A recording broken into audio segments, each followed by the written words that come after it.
কবরে লাশটা শুয়াইয়া আয় পড়ে, তারপরে নাকিরাই ফেরেশতা আয়া জিন্দা করিয়া বসায়া তিনিয়া প্রশ্ন করে। এখন যেমন হুবহু জিন্দা, তখন তেমন হুবহু জিন্দা করিয়া বসায়া তিনিয়া প্রশ্ন করে, মার রব্বুকা, তোমার আল্লাহকে, মা দিনুকা, তোমার ধর্মকে, মান হাযা রাজুলুল্লাযী বুইসা বিকুম, এমনি দেখায় হাযা মাহুদে দেহিনী, তিনি কে, যিনি তোমার কবরে আসছেন। এই যে জিন্দা করছে, আর মৃত্যু নাই, আর মৃত্যু নাই, আর মৃত্যু নাই, চিরস্থায়ী জিন্দেগি, আর মৃত্যু নাই, আর মৃত্যু নাই, একবার জন্ম, একবার মৃত্যু, একবার মৃত্যুর পর যে জিন্দা হচ্ছে, আর মৃত্যু নাই, আর মৃত্যু নাই। কবরস্থানে যে দাফন করে আসছেন, হাজার হাজার বছর অতীত হয়ে যাচ্ছে, তারাও কবরে জিন্দা, তারাও কবরে জিন্দা।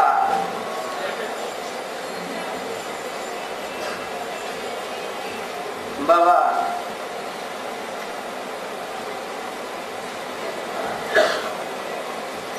মুসলমানের কবরস্থানের পাশে দিয়া যাইবার কালে সালাম দেওয়া সুন্নত, সালাম দেওয়া সুন্নত। আসসালামু আলাইকুম ইয়া আহলাল কুবুর ওয়াল মুসলিমিন ওয়াল মুসলিমাত ওয়াল মুমিনিন ওয়াল মুমিনাত, আনতুম লানা সালাফুন ওয়া নাহনু তাবাউন ওয়া ইন্না ইনশাআল্লাহু বিকুম লাহিকুন। এতরা না হরে আসসালামু আলাইকুম ইয়া আহলাল কুবুর,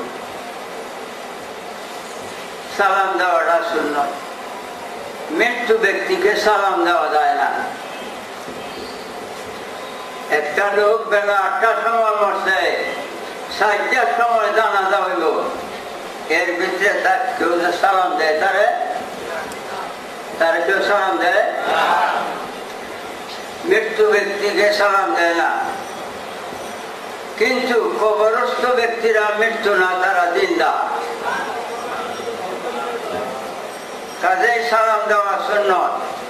যখন সালাম দিছেন, দেওয়ানটা সুন্নত, দেওয়ানটা ওয়াজিব, তখন কবরস্থ ব্যক্তিরা কবর থেকে জবাব দেয়, ওয়া আলাইকুম আসসালাম ওয়া রাহমাতুল্লাহি ওয়া বারাকাতুহু। হাজার হাজার বছর অতীত হয়ে যাচ্ছে, হাসর কায়েম না হওয়া পর্যন্ত জিন্দা, আর মৃত্যু নাই, আর মৃত্যু নাই। এই জন্য নবী আলাইহিস সালাম বলছেন, জুরু মাকাবিরাকুম, কবর, মুসলমানের কবর জিয়ারত করো, সালাম দাও, অথবা দাঁড়ায়া আলহামদুলিল্লাহ সূরা, কুল হুয়াল্লাহ সূরা, দুরূদ শরীফ পড়িয়া মুনাজাত করো। আল্লাহ এই ফাতিহা ও সূরা ইখলাস, দুরূদ শরীফের সওয়াব এই কবরস্থ ব্যক্তিদেরকে, আমার বৃদ্ধ নরনারী যারা কবরবাসী, সকলকে হাদিয়া করলাম। এই কোরআনের হাদিসের দরুদে বরকতে তাদের তুই মাফ করে দাও। কবরবাসীরা অত্যন্ত সন্তুষ্ট হয়। বাবা, একবার জন্ম, একবার মৃত্যু, কবরে জিন্দা করবে, আর মৃত্যু নাই। এখন জন্ম মৃত্যু, এই সময়টুকু কেন? আল্লাহ জন্ম হইতে মৃত্যু পর্যন্ত এই সময়টুকু পরীক্ষার জন্য, পরীক্ষার জন্য।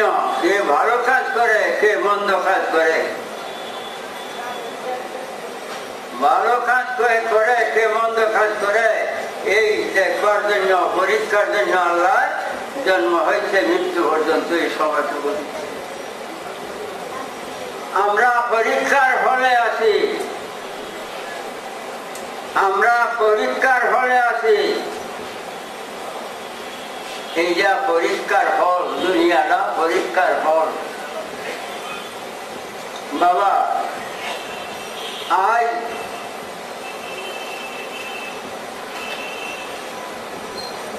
ধন সম্পদ কামাই করো, ব্যবসা বাণিজ্য করো, কেন? এই জিন্দিগির শান্তি সুখের জন্য। অস্থায়ী জিন্দিগি, জন্ম হয়েছে মৃত্যু পর্যন্ত, এই 50, 60 বা 100 বা 150 বছর বয়স, এই পর্যন্ত পরীক্ষার জন্য। বাবা ধন সম্পদ কামাই করি, ব্যবসা বাণিজ্য করিয়া টাকা পয়সা অর্জন করি, এই দুনিয়ার মৃত্যু জন্ম হয়েছে মৃত্যু পর্যন্ত শান্তি সুখে বসবাসের জন্য। মৃত্যুর পরে চিরস্থায়ী জিন্দগির শান্তির কি ব্যবস্থা করছেন? মৃত্যু তো একবার। ওয়ালাইকুম আসসালাম ওয়া রাহমাতুল্লাহি ওয়া বারাকাতুহু। মৃত্যু তো একবার। মৃত্যুর পরে জিন্দা করছে, আর মৃত্যু নাই। সেই চিরস্থায়ী জিন্দগির শান্তি কি অর্জন করছে? মরতে হবে, সত্য। ইন্না মাউতাল্লাযী তাফিরুনা মিনহু ফাইন্নাহু মুলাকীকুম। মালিকুল মউত প্রত্যেকের পিছনে পিছনে আছে। যখনই আল্লাহ ইশারা দিবে তখনই জান কবজ করবে। কার কোন সময় মরণ আল্লাহ ছাড়া কেউ জানে না। চিরস্থায়ী জিন্দগির শান্তির কি কামাই করছেন?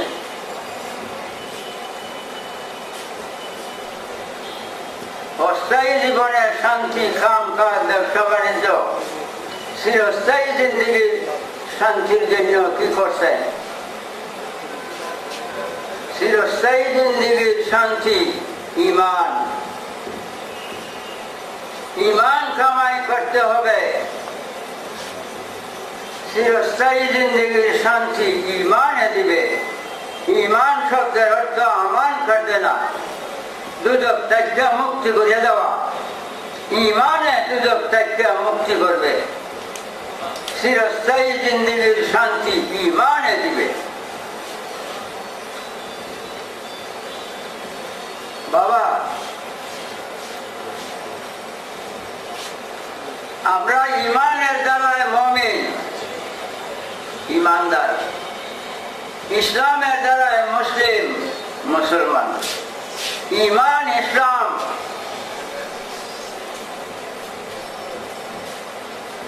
ঈমান ইসলাম। আগে ঈমান করে ইসলাম। নামাজ, রোজা, হজ, যাকাত ইসলাম, ঈমান না। নামাজ, রোজা, হজ, যাকাত ইসলাম, ঈমান না। ঈমান ভিন্ন জিনিস। হাদিস শরীফ, বুনিয়াল ইসলাম আলা খামসিন। নবী আলাইহিস সালাম বলেন ইসলামের বেনা 5টা। বেনা মানে স্তম্ভ। যেমন এই সাত, এই ফিলার স্তম্ভ বাদে সাত থাকবে না। ঘর ফিলার বাদে থাকবে না। ইসলামের 5টা বেনা বাদে ইসলাম থাকে না। তাই ইসলামের বেনা 5টা। কালেমা, নামাজ, রোজা, হজ, যাকাত নবী আলাইহিস সালাম বলছেন। কিন্তু ইসলামের বেনা 5টা ঠিক। সব মুসলমানের জন্য 5টা ফরজ না। সব মুসলমানের জন্য 5টা ফরজ